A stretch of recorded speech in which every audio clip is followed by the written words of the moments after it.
Hello, art students. Welcome to another lecture today with your Professor William Wright here. That's me. And we are today in this short video actually going over not one of the chapters from our textbook, but going over what I use as our formal analysis or critique process. Formal analysis and critique are pretty much the same thing. And while you can do formal analysis or critique in any number of ways, it's pretty much infinite, right down to just having a conversation about a piece. I like, since it is a requirement that, we're going to cover and you learn to do a formal analysis, I like to give a formula for how to do that. And that is the DAIJ process. That's what I use. So let's switch over to the presentation. Let me get that started. So yeah, today we're talking about how to critique art. Again, this is what we will use as sort of the formula for our formal analysis, and then you can go off of it. I recommend you use it, but it's of course not required, but I feel like it's a good thing to give you as like a starting place. So how do we critique art? Let's take a look. So first off, we're going to learn this process in this short little presentation. We're going to critique this together. We're going to walk through the four processes or four steps of the process that I use using this piece right here, Starry Night by Vincent van Gogh, oil on canvas, 1889. Write that down real quick.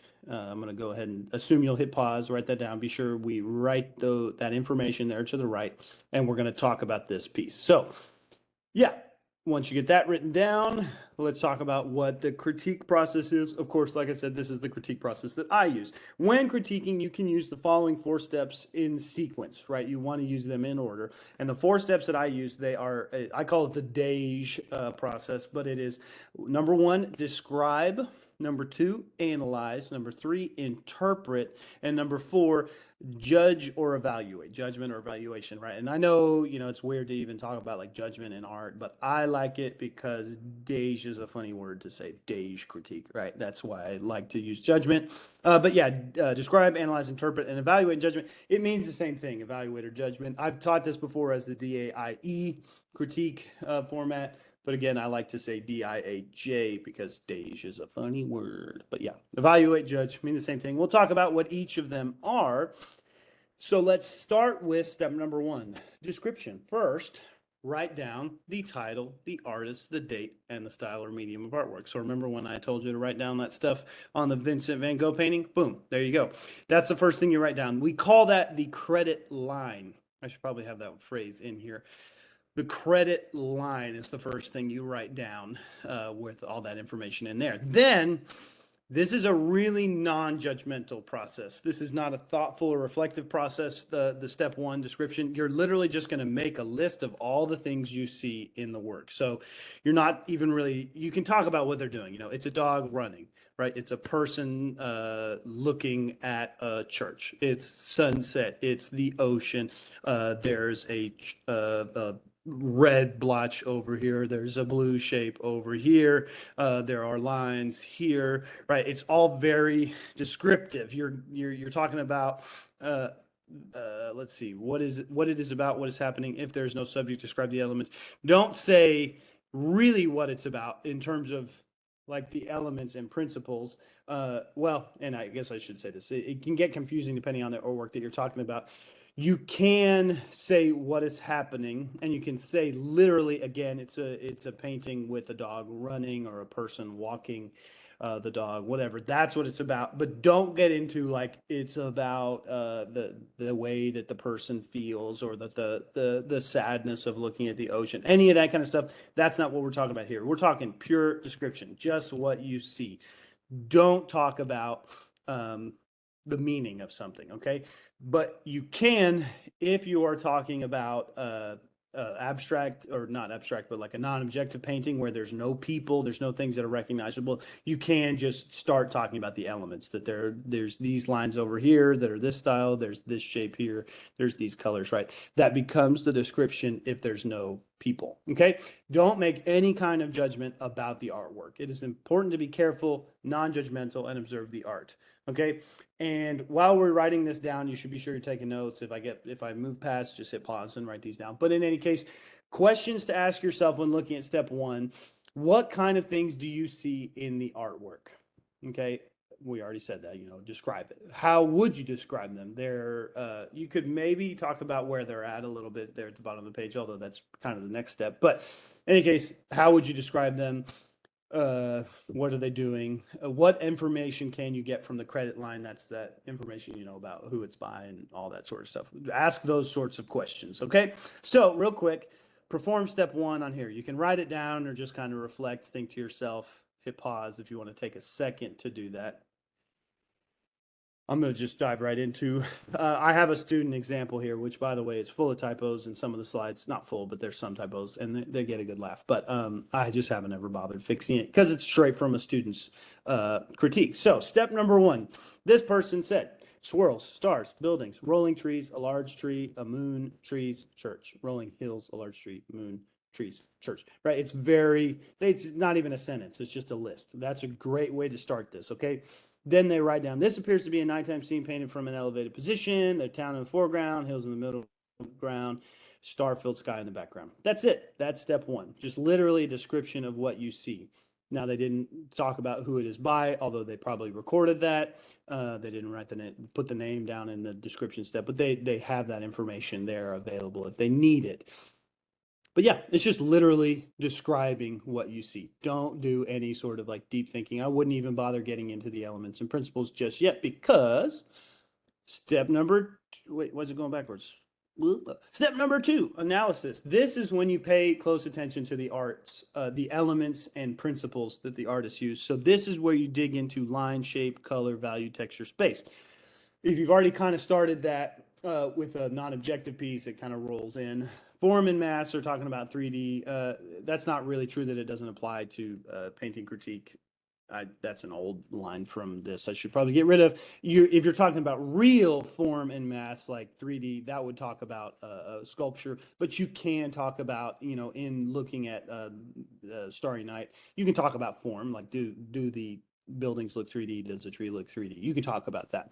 But in any case, all the elements that are there, as well as the way that the elements were used to organize it, which is basically just saying the principles. Where's their rhythm? Where's their balance, proportion, variety, emphasis, unity, right? Think about what elements are used and then how. And you can even talk about the dog is made up of line. The shape of the person makes this a symmetrical, it balances out the tree or whatever. You can say those things now, like where are the things at? How is it organized? What elements are there? How are they put on the page, right? That is analysis. So you're really still not being super judgmental. You're just reflecting on the elements and principles. So again, what elements and principles did the artist use? Where do you see them? How are they organized? And what makes you notice them first? So that's talking about emphasis, balance, what shapes are there. Think about implied shapes and lines too. Where does the artist lead you around and all that stuff? So that's step 2, questions to ask. So step 2, again, hit pause, reflect on this. Either think to yourself or write it down. Okay. Now, here's what this person wrote. The artist used cool colors, with one complementary orangish yellow coloring in the lights and stars, right? So it's mostly bluish, but there's nice little pops of the complement of, the orangey yellow going against that blue that overall is there. So the thickness of lines and the direction of the brushstrokes are really visible. It's sort of swirling. They already talked about there are swirls in the first step, but this is talking about how those swirls are created by thick brushstrokes and they're rolling across the page. The contrast of geometric shapes in the houses and the organic shape of the surrounding landscape, the hills, the tree, the swirls, right? That's both the different types of shape. And then there is movement created by those lines and swirls in the sky and the brushstrokes used. And then the tree creates a sense of motion with wavy lines, right? I always thought this was like a castle. I don't know why. But yeah, and then you could also talk about balance too. The big tree is balanced by this smaller but really bright, like kind of very contrasted bright moon, that orangey pop of the stars, right?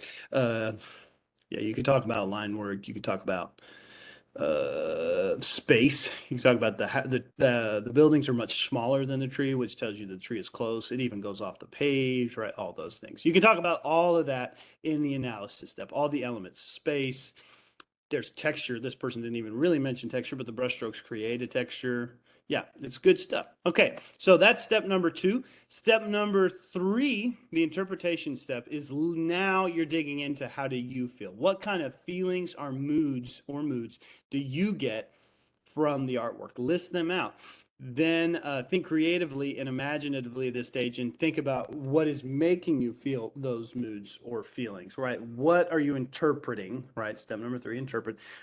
Base your interpretation on what you've concluded in the first 2 steps. So I don't want you to say it's sad and that's it. I want you to say it's sad because those swirls are so soft and wavy, and then the blue makes it kind of melancholy. Like all that stuff you said in step 1 and 2, I want you to use that to say why you get that feeling or that story or interpretation, right? That meaning that you get. Use the first 2 steps to talk about that. So these are the questions asked. What do you think it's about? Does the title fit? Pretend you can climb inside. That's kind of a silly one for high schoolers, but it might be worth thinking about.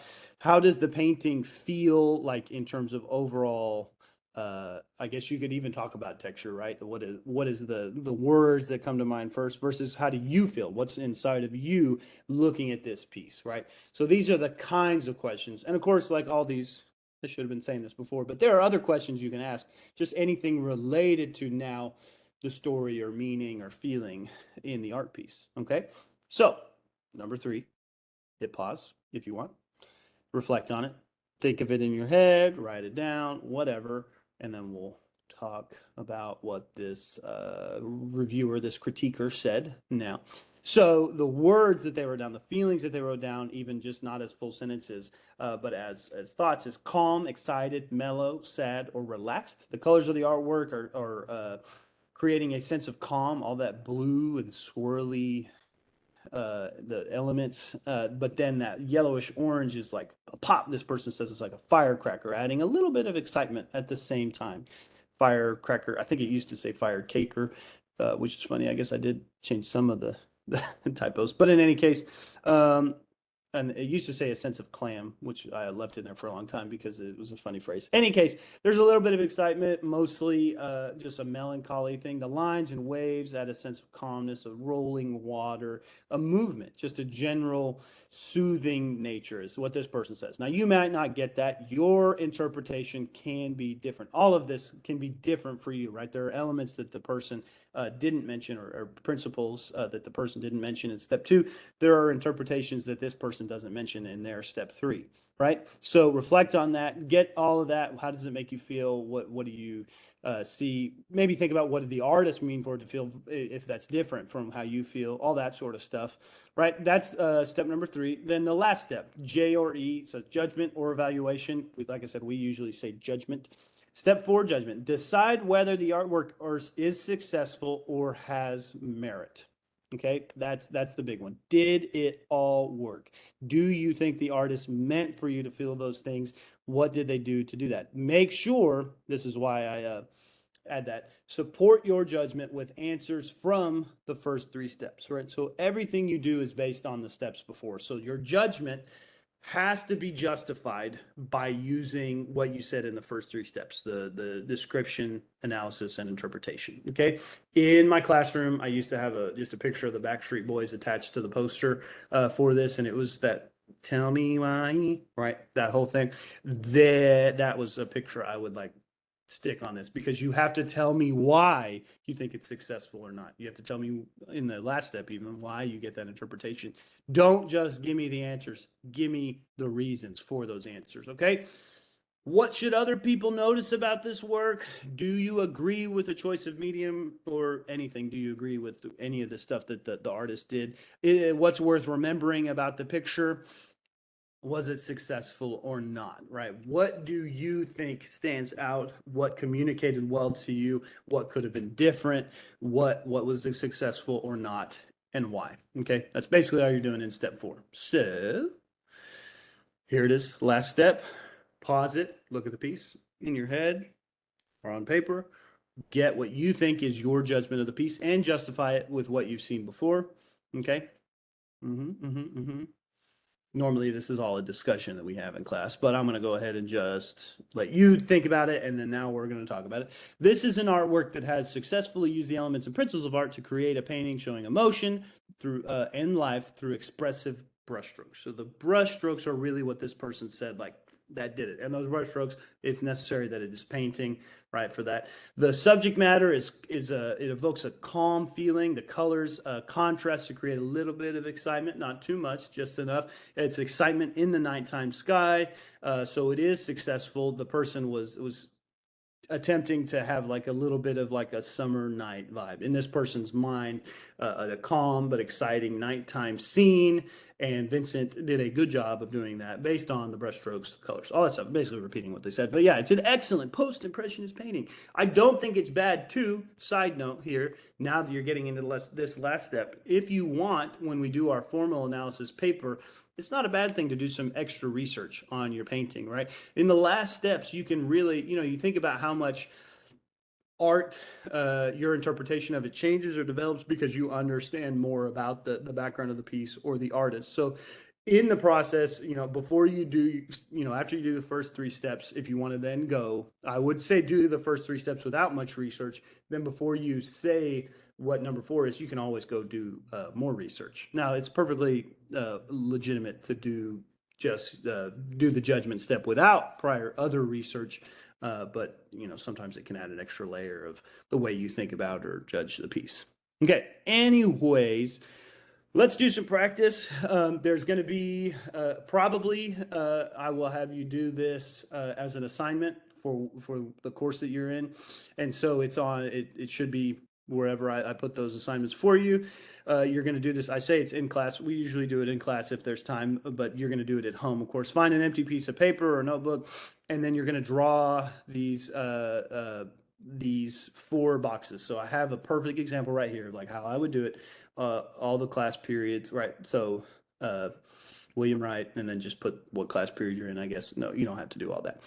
No, but William Wright, and then you're going to say, you're going to have 4 boxes. Okay, this is how I would tell you to do it. This is not good enough for you to, well, we're practicing doing the 4 steps, and then you're going to do it in this way with the 4 boxes. But anytime I ask you to do a formal analysis writing, you're not going to turn in these 4 boxes to me. You're going to actually turn it into a paragraph. So let me be very clear about that. But for the purpose of this practice, start by drawing these 4 boxes: 1, description; 2, analysis; 3, interpretation; 4, judgment, right? You're going to do all that, and you are going to fill them in using this piece right here. Now, this is not a full-fledged formal analysis. This is just for practice. So I say take 10 minutes to fill in your boxes, do all the 4 steps. This is actually the sister piece to that really typical Sunday in the Grand Jeté by Seurat. The rich people on the other side. This is the answer to that. The bathers at Asniel. That's probably how they say it. Anyway, 1884, all that information. You're going to take about 10 minutes, write down all the 4 steps in those 4 boxes that you drew. And yeah, typically then from there, you would take what you write down. You don't have to use full sentences in those boxes or anything like that. Just list. You would take what you write in those 4 boxes and turn it into paragraph format. A lot of times, the paragraph format is, you use the credit line to create your introduction, and then you use the 4 steps to, the D, A, and I will be your 3 like body paragraphs. If you're going with a really typical like scholastic way of writing a paper, D, A, and I will be your 3 body paragraphs, and then your judgment can be your conclusion paragraph, right? That's kind of a really typical way of doing this. But at the end of the day, again, I'm just reiterating, the 4 boxes are usually not what I'm going to want you to turn in. I'm going to want you to take the information you write in the 4 boxes and write a little paragraph, right? So you will use this in future. Again, let me go ahead and I think that's it. So yeah, stop sharing.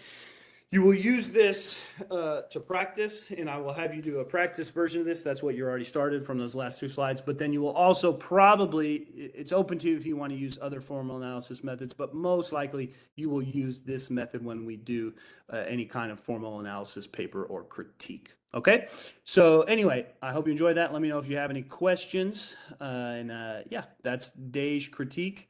See you later.